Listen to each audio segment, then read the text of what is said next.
નમસ્કાર વિદ્યાર્થી મિત્રો, અલ્ટ્રાવિઝન પરિવારના માધ્યમ દ્વારા હું બિપિનભાઈ જોશી સર આજ વાણિજ્ય વ્યવસ્થા અને સંચાલન વિષય અંતર્ગત ચેપ્ટર 8 નાણાકીય સંચાલન આના વિશે ચર્ચા કરીશું. આપણે કંપની જ્યારથી શરૂ થાય ત્યારથી કંપનીનો સૌથી પહેલા માનસિક જન્મ થાય છે.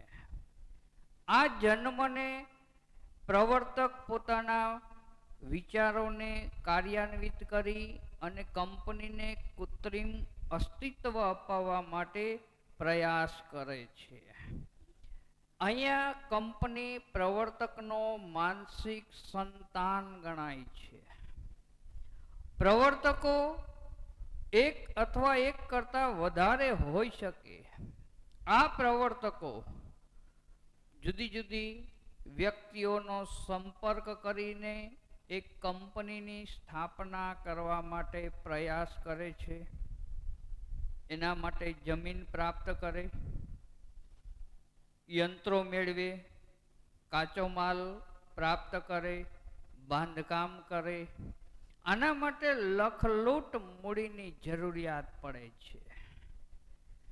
ભાગીદારો શરૂઆતની અંદર જે મૂડી લાવી અને ધંધાની પાયાના પગરણ માંડે છે, ત્યારથી કંપની ધીરે ધીરે વિકાસના પંથે આગળ વધવા પ્રયાસ કરે. અહીંયા કંપનીની નોંધણી કર્યા પછી કંપની રજિસ્ટ્રાર પાસે એની નોંધણી કરાવ્યા બાદ કંપની ધંધો શરૂ કરવાનું પ્રમાણપત્ર મેળવી પોતાનું ઉત્પાદન પ્રક્રિયા કાયદેસર શરૂઆત કરે છે. આ માટે અઢળક પૈસાની એટલે લાખો રૂપિયાની જરૂરિયાત કંપનીને પડે છે. નાણું એ ધંધાનું રક્ત છે. કોઈ પણ ધંધો શરૂઆત કરવા માટે, ધંધાને વિકાસ કરવા માટે, ત્યારથી લઈને ધંધાના અંત સુધી નાણું મહત્વની જરૂરિયાત છે. એટલે નાણાંને રક્ત સમાન ગણવામાં આવ્યું છે. જેવી રીતે માનવ શરીરમાં રુધિરાભિસરણ તંત્રનું મહત્વ છે. જો રુધિરાભિસરણ તંત્ર યોગ્ય રીતે કાર્ય ન કરે તો માનવ શરીર કાર્ય કરી શકે નહીં. એમ નાણું જો ધંધાની અંદર પૂરતા પ્રમાણમાં ન હોય તો ધંધો ચાલી શકે નહીં. એટલે નાણાંને રુધિરાભિસરણ તંત્ર સાથે સરખાવવામાં આવ્યું છે. કારણ કે નાણું એ ધંધાની પાયાની ઈંટ છે. નાણું ધંધા માટે પાયાની ઈંટ એ એવી ધરી છે કે તેની આસપાસ તમામ આર્થિક પ્રવૃત્તિઓ ફર્યા કરે છે. શરૂઆતથી કંપનીની સ્થાપના કરવાથી જ ખર્ચની શરૂઆત થઈ જાય. કંપની કાચો માલ લાવે, યંત્રો વસાવે, બાંધકામ કરે, કારીગરોની ભરતી કરે, કર્મચારી ગણની ભરતી કરે. આ બધાઈને ચૂકવવા માટે પગારની જરૂર પડે. યંત્રો જે રોકડેથી ખરીદ્યા હોય એના માટે નાણાંની જરૂરિયાત પડે. એકમનું બાંધકામ કરવા માટે પણ નાણાકીય જરૂરિયાત પડે.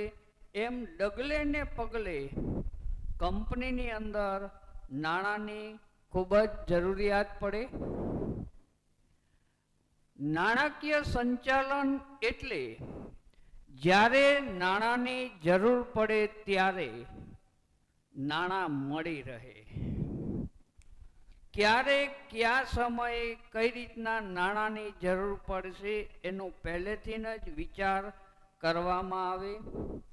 અહીંયા નાણાકીય વ્યવસ્થા એટલે નાણાંનું સંચાલન.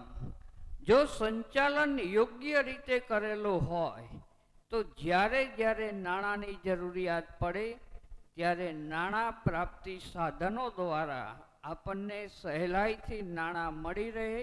એટલે વ્યાખ્યામાં સ્પષ્ટ કરવામાં આવ્યું કે નાણાકીય સંચાલન એટલે જ્યારે નાણાંની જરૂર પડે ત્યારે નાણાં મળી રહે તે પ્રમાણે વ્યવસ્થા કરવી.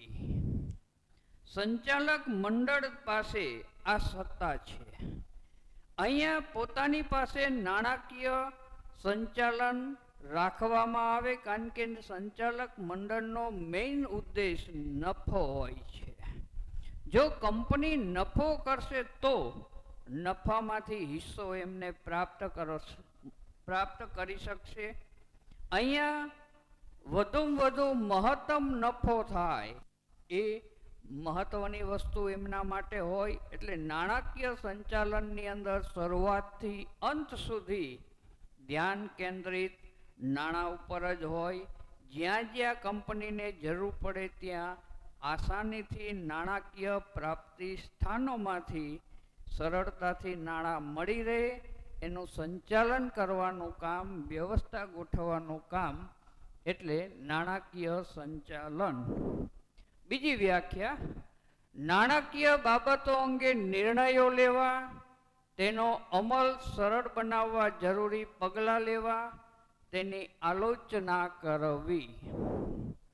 નાણાકીય બાબતોમાં કયા નાણાંનો કઈ રીતના ઉપયોગ કરવો આનો નિર્ણય કરવાનો. ધંધાને નફો થાય તો નફામાંથી કેટલી રકમ શેર હોલ્ડરોને ડિવિડન્ડ તરીકે વહેંચવી અને કેટલી રકમ ધંધાના પુનઃરોકાણમાં ગોઠવવી. આ નિર્ણયો પોતાની પાસે રાખે છે. એટલે અહીંયા નિર્ણયો લેવા, તેનો અમલ સરળ બનાવવા જરૂરી પગલાં. દરેક વિભાગોની અંદર જ્યાં જરૂર પડે તે રીતના કરકસરયુક્ત પગલાં લઈ નાણાકીય સંચાલન વ્યવસ્થિત રીતે થાય એ જોવાનું આયોજન, વ્યવસ્થા તંત્ર ગોઠવવાનું કાર્ય એટલે નાણાકીય સંચાલન. હવે નાણાકીય સંચાલનનું મહત્વ શું છે એની વાત તો સૌથી પહેલા નાણાકીય જરૂરિયાતોનો અંદાજ.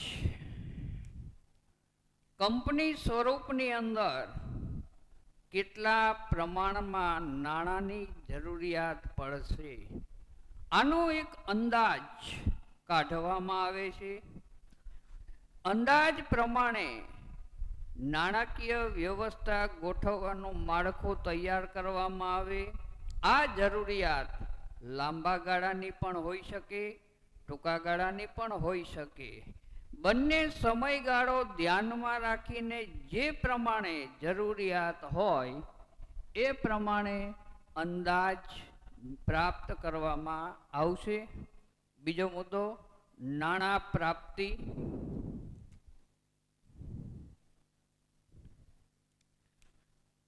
સંચાલક મંડળ દ્વારા નાણાં પ્રાપ્તિ ક્યાંથી કરવામાં આવશે એનું આયોજન તૈયાર કરવામાં આવે. જ્યાંથી નાણાકીય સ્ત્રોત મળી શકે તેમ છે બધા જ નાણાકીય સ્ત્રોતો ઉપર ધ્યાન કેન્દ્રિત કરીને સૌથી ઓછી કરકસરયુક્ત રીતે જ્યાંથી નાણાં મળે તેની પસંદગી ઉતારવામાં આવશે. એટલે અહીંયા કરકસરયુક્ત પસંદગી કરી ઓછી પડતરે જ્યાંથી નાણાં મળશે એને પ્રાયોરિટી સૌથી પહેલી આપવામાં આવશે. એટલે નાણાકીય પ્રાપ્તિ સ્થાનોમાં તેની પાસેથી નાણાં એકત્રિત કરવાનું જરૂરી બનશે. ત્રીજો મુદ્દો, આયોજન અને અંકુશ. કંપનીની અંદર 3 પ્રકારના પિરામિડ આકારની આકૃતિમાં 3 પ્રકારની વ્યવસ્થા તંત્ર આપણે ગોઠવેલી છે. ઉચ્ચ સપાટી સંચાલન, મધ્ય સપાટી સંચાલન અને નીચે તળ સપાટી સંચાલન. મધ્ય સપાટી સંચાલનની અંદર જુદા જુદા અધિકારીઓની નિમણૂક આપણે કરી જુદા જુદા ખાતાઓ દ્વારા. કાચા માલ એટલે ખરીદ ખાતું, ઉત્પાદન ખાતું, પેકિંગ ખાતું, માર્કેટિંગ ખાતું, હિસાબ ખાતું. અલગ અલગ ખાતાની અંદર કેટલી નાણાકીય જોગવાઈ કરવી પડશે એ અહીંયા આયોજન અને અંકુશ દ્વારા ઓછામાં ઓછા નાણાં વપરાય, ઓછા નાણાંમાં મહત્તમ કાર્ય થાય એ પ્રમાણે અંકુશની માત્રા ગોઠવવામાં આવશે, જેથી બિનજરૂરી નાણાકીય ખર્ચને ટાળી શકાય. કંપનીઓ પર જે વધારાનો બોજ બિનજરૂરી પડતો હોય એને આયોજન અને અંકુશના માધ્યમ દ્વારા અંકુશિત કરી ઓછી મૂડીમાં વધુ કાર્ય સરળતાથી થઈ શકે એ પ્રમાણે ગોઠવણી કરવાની, જેને આયોજન અને અંકુશ તરીકે ઓળખી શકીએ. ચોથો મુદ્દો, નાણાંની વહેંચણી.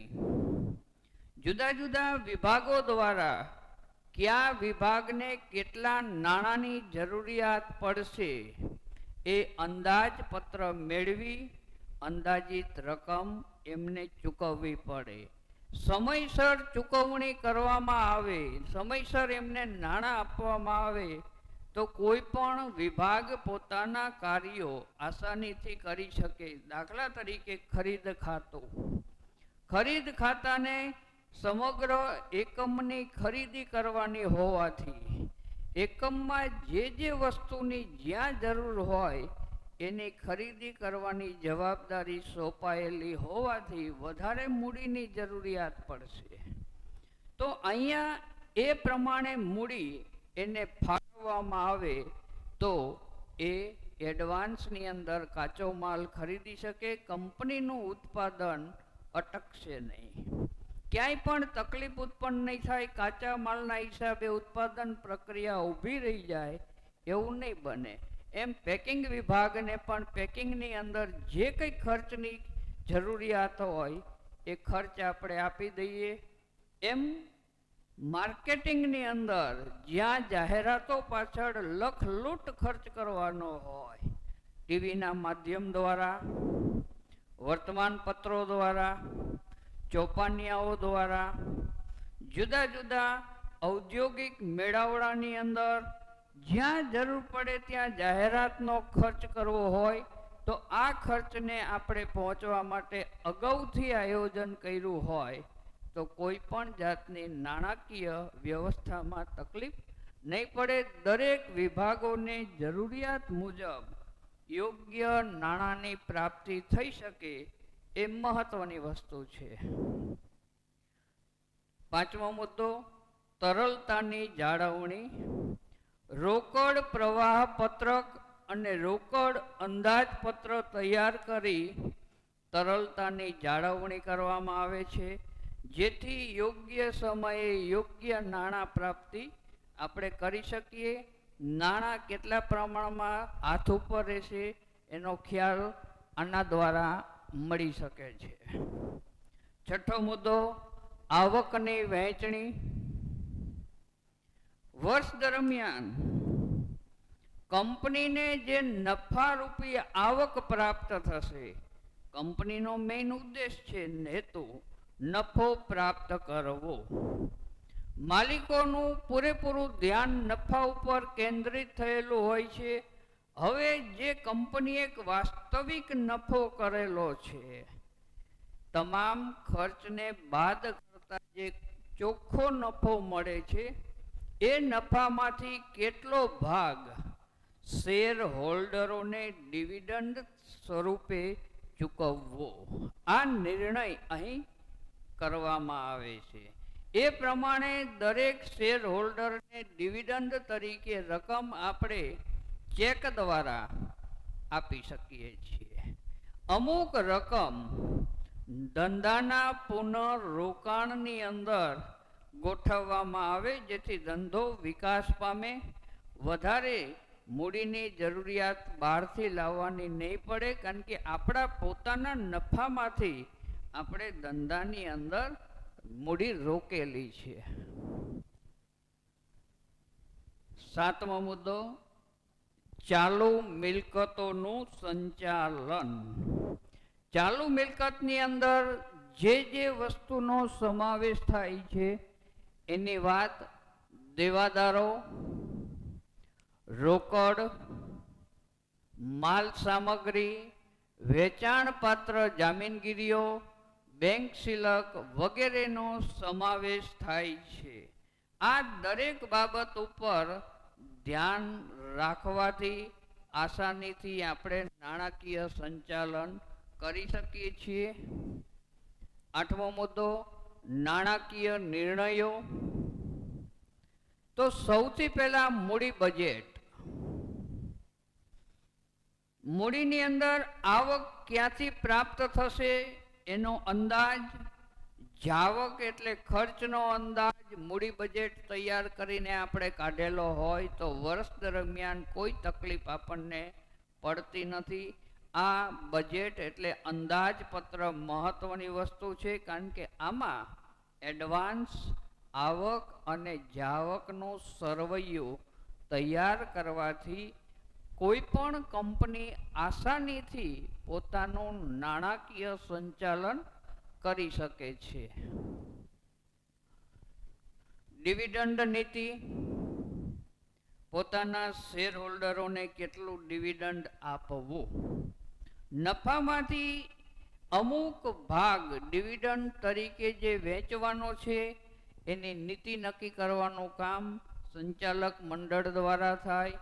એમ ધંધાનો અંદર નફાનો પુનઃરોકાણ કેટલી મૂડીમાં કરવું એ પણ નીતિ અહીં નક્કી કરવાથી ધંધાનો વિકાસ આસાનીથી કરી શકાય છે. નવમો મુદ્દો, ધંધાની શાખમાં વધારો. હરીફાઈના યુગની અંદર, આધુનિક યુગ હરીફાઈનો યુગ છે. અનેક કંપનીઓ દિવસે દિવસે માર્કેટની અંદર આવતી જાય છે. આ હરીફ કંપનીઓની અંદર આપણી પોતાની શાખ, આપણી કંપનીની શાખ ઉચ્ચ ટોચ ઉપર રહેવી જોઈએ, ઉચ્ચ સ્થાને રહેવી જોઈએ, એ મહત્વની બાબત બને. હવે કંપનીની શાખ વધારવામાં સૌથી વધારે મહત્વનો ફાળો જો આપતો હોય તો એ કર્મચારી ગણ છે. કર્મચારી ગણનો એક જ માગણી હોય કે યોગ્ય સમયે પગાર નિયમિત થઈ જાય, કારણ કે આ એમની જરૂરિયાત છે. પોતાનું કુટુંબનું ભરણ પોષણ કરવા માટે એને નિયમિત સમયે પગાર પ્રાપ્ત થાય. સંતુષ્ટ કર્મચારી બહાર કંપનીની વાહવા કરશે, કંપનીનું હંમેશા સારું બોલશે, જેથી કંપનીની શાખ સમાજની અંદર પ્રતિષ્ઠા પ્રાપ્ત કરી શકશે. બીજી બાજુ કંપનીના જે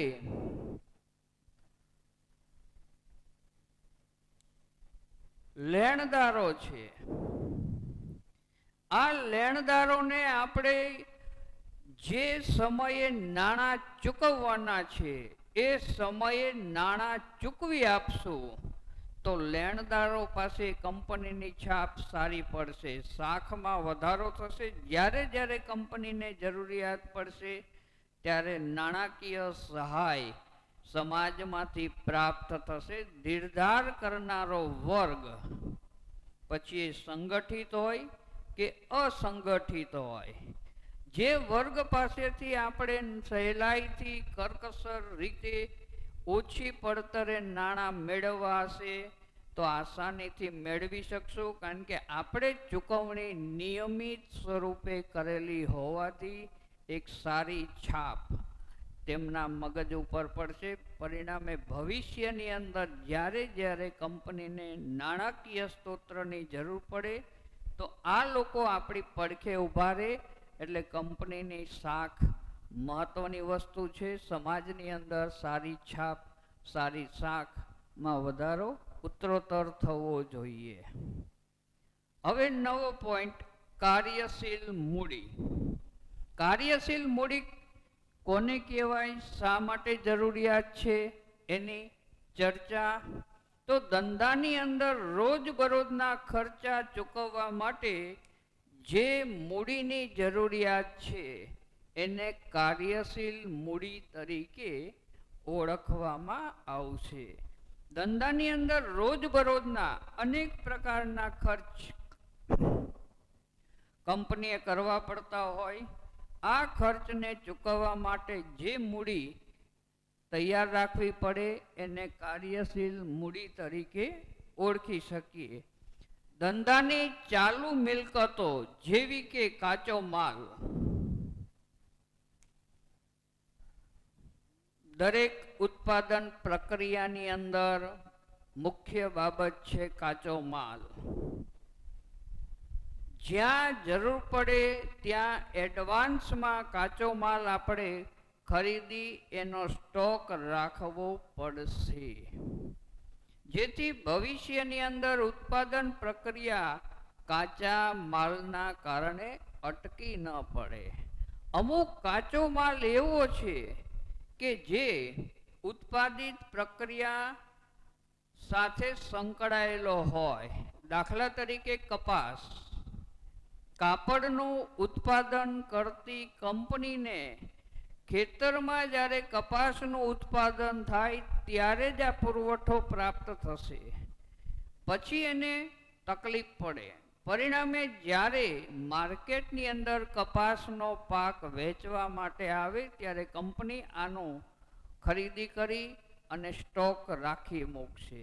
એમ મગફળી, સિંગ તેલ બનાવવાવાળી કંપનીઓ મગફળીનું ઉત્પાદન જ્યારે ખેતીના પાકમાં તૈયાર થાય ત્યારે સ્ટોક કરી અને રાખી મૂકશે. અહીંયા કાચો માલ એડવાન્સમાં ખરીદવાની જરૂરિયાત પડે, જેથી ઉત્પાદન લગાતાર વર્ષ દરમિયાન આપણે કરી શકીએ. એમ ગરમ કાપડનું ઉત્પાદન 12 માસ થાય. વપરાશ ભલે શિયાળાની ઋતુમાં જ થવાનું હોય, પણ 12 માસ સુધી ગરમ કાપડનું ઉત્પાદન કરવું હોય તો વધારે મૂડીની જરૂરિયાત પડશે, કારણ કે આપણે એને લગતો કાચો માલ એડવાન્સ ખરીદી સ્ટોક રાખી મૂકવો પડશે. દેવાદારો, લેણી હુંડી વગેરેમાં રોકાયેલી મૂડીને કાર્યશીલ મૂડી તરીકે ઓળખી શકીએ. હવે કાર્યશીલ મૂડીની જુદી જુદી 8 પ્રકારની લાક્ષણિકતાઓ. એમાં પહેલું ટૂંકા ગાળાની મૂડી, બીજું ચાલુ મિલકતમાં રોકાણ, ત્રીજું તરલતા, ચોથું ઓછું રોકાણ, પાંચમું બદલાતું સ્વરૂપ, છઠ્ઠું રોજબરોજના ખર્ચ ચૂકવવા, સાતમું ઘસારો નહીં, અને આઠમું ધંધાના પ્રકાર અને સ્વરૂપ પ્રમાણે. હવે 8 મુદ્દાની અંદર કઈ કઈ બાબતોને સમાવવામાં આવે એની ચર્ચા. સૌથી પહેલા ટૂંકા ગાળાની મૂડી. કોઈ પણ ધંધાની અંદર ટૂંકા ગાળાની મૂડી એટલે સ્વાભાવિક 1 વર્ષથી ઓછા સમયગાળા માટે લેવાતી મૂડી. આ ટૂંકા ગાળાની મૂડી કહેવાય. તો કાર્યશીલ મૂડી છે એ ટૂંકા ગાળાની મૂડી તરીકે લાક્ષણિકતા ધરાવે છે. આ એનો પહેલો ટોપિક. બીજું ચાલુ મિલકતમાં રોકાણ. હવે ચાલુ મિલકત કોને કહેવાય એની ચર્ચા આપણે અહીંયા કરેલી જ છે. દેવાદારો, લેણી હુંડી વગેરે આ બધી ચાલુ મિલકતની અંદર રોકાણ થયેલી મૂડીને કાર્યશીલ મૂડી તરીકે આપણે ઓળખીએ છીએ. તરલતા, સરળતાથી રોકડમાં રૂપાંતર થઈ જાય છે, ચક્રાકાર ફરતી રહે છે. પરિણામે તરલતાનો ગુણ એને પ્રાપ્ત થયો. આ એની ત્રીજી લાક્ષણિકતા છે. ચોથું ઓછું જોખમ. કાર્યશીલ મૂડી ધંધામાં સતત ફરતી રહે છે. પરિણામે અહીંયા જોખમનું તત્વ ખૂબ જ ઓછું છે, કારણ કે સરળતાથી રોકડમાં રૂપાંતર પામતી મૂડી છે. આ મહત્વનું લક્ષણ છે એનું, કે સરળતાથી રોકડમાં રૂપાંતર થઈ જાય એટલે જોખમનું પ્રમાણ, જોખમનું તત્વ એની અંદર ખૂબ જ ઓછું જોવા મળે છે. પાંચમો, બદલાતું સ્વરૂપ. કાર્યશીલ મૂડીનું સ્વરૂપ વારંવાર બદલાતું રહે છે. શરૂઆતની અંદર કાચા માલનું અર્ધ તૈયાર માલમાં રૂપાંતર, ખેતીના પાકમાંથી અથવા તો માર્કેટમાંથી જે કાચો માલ જરૂર છે એની ખરીદી કર્યા બાદ ઉત્પાદન પ્રક્રિયાની અંદર પ્રથમ સ્ટેજ કાચા માલનું અર્ધ તૈયાર માલમાં રૂપાંતર કરવામાં આવશે. દાખલા તરીકે ઉદાહરણ સમજવા માટે, માટીમાંથી ઈંટનું ઉત્પાદન કરવામાં આવે ત્યારે માટીમાંથી બીબાની અંદર ઈંટનું જે બીબું બનાવવામાં આવેલું હોય તેમાં માટી પલાળીને બીબાની અંદર ઢાળવામાં આવશે. આ અર્ધ તૈયાર માલ છે. આ ઈંટનું સ્વરૂપ કાચી માટી તરીકે છે. એને સૂકવવામાં આવશે. સૂકવવામાં આવ્યા બાદ અર્ધ તૈયાર માલનું ઉત્પાદિત માલમાં રૂપાંતર કરવાની જરૂરિયાત પડશે. પરિણામે આ ઈંટને ગરમ કરવામાં આવશે, ભઠ્ઠાની અંદર એને શેકવામાં આવશે. પરિણામે ઉત્પાદન પ્રક્રિયા પૂર્ણ બને છે. તો અહીંયા કાચા માલનું અર્ધ તૈયાર માલમાં રૂપાંતર, અર્ધ તૈયાર માલનું તૈયાર માલમાં રૂપાંતર અને છેવટે શાખ પર વેચાણ. દરેક કંપની મોટા ભાગની વસ્તુ શાખ ઉપર ધિરાણ કરી અને વેચતી હોય છે અને કટકે ગ્રાહકો પાસેથી મૂડી પ્રાપ્ત કરે છે. જેટલી શાખ હોય એમાં હપ્તા પદ્ધતિ દ્વારા મૂડી પાછી ફરે છે. એટલે સ્વરૂપ અહીંયા કાર્યશીલ મૂડીનું સતત ફરતું જોવા મળે. છઠ્ઠો મુદ્દો, રોજબરોજના ખર્ચ ચૂકવવા માટે હાથ ઉપર કાર્યશીલ મૂડીની વારંવાર જરૂરિયાત ઉત્પન્ન થાય છે. પરિણામે કાર્યશીલ મૂડી રોજબરોજના ખર્ચ ચૂકવવા મહત્વની વસ્તુ છે. સાતમો, ઘસારો નહીં. કાર્યશીલ મૂડીનું સ્વરૂપ વારંવાર બદલાતું હોવાથી, હમણાં જેમ જોયું એમ, કાચા માલમાંથી અર્ધ તૈયાર માલમાં, અર્ધ તૈયાર માલમાંથી તૈયાર માલમાં અને તૈયાર માલમાંથી છેવટે શાખ ઉપર વેચાણ સુધીની પ્રક્રિયા. એટલે અહીંયા સ્વરૂપ વારંવાર બદલાતું હોવાથી કોઈ પણ જાતનો ઘસારો ગણવામાં આવતો નથી. આ એની લાક્ષણિકતા છે કે આની અંદર કાર્યશીલ મૂડીમાં ઘસારો ગણાતો નથી. છેલ્લો ટોપિક, ધંધાના પ્રકાર અને સ્વરૂપ પ્રમાણે કાર્યશીલ મૂડીની જરૂરિયાત પડશે. જો ધંધો લાંબા સમય સુધી ઉત્પાદિત પ્રક્રિયામાં લાગતું હોય, લાંબો સમય લાગતો હોય તો કાર્યશીલ મૂડી વધારે જરૂરિયાત પડશે. સમયગાળો ટૂંકો હશે તો કાર્યશીલ મૂડી ઓછા સ્વરૂપની અંદર હાથ ઉપર રાખવી પડશે. એટલે અહીંયા કાર્યશીલ મૂડીનું મહત્વ, એની લાક્ષણિકતા મહત્વની વસ્તુ છે. મિત્રો, નાણું શું કહેવાય, નાણું કઈ રીતના ધંધાની અંદર ઉપયોગી છે, નાણાં સંચાલનની વ્યાખ્યા શું, એના પ્રાપ્તિ સ્થાનો ક્યાં વગેરે ચર્ચા આ પાઠની અંદર મહત્વની છે, જે ધ્યાનથી સાંભળી અને પાકી કરી લેજો. અસ્તુ. જય હિન્દ.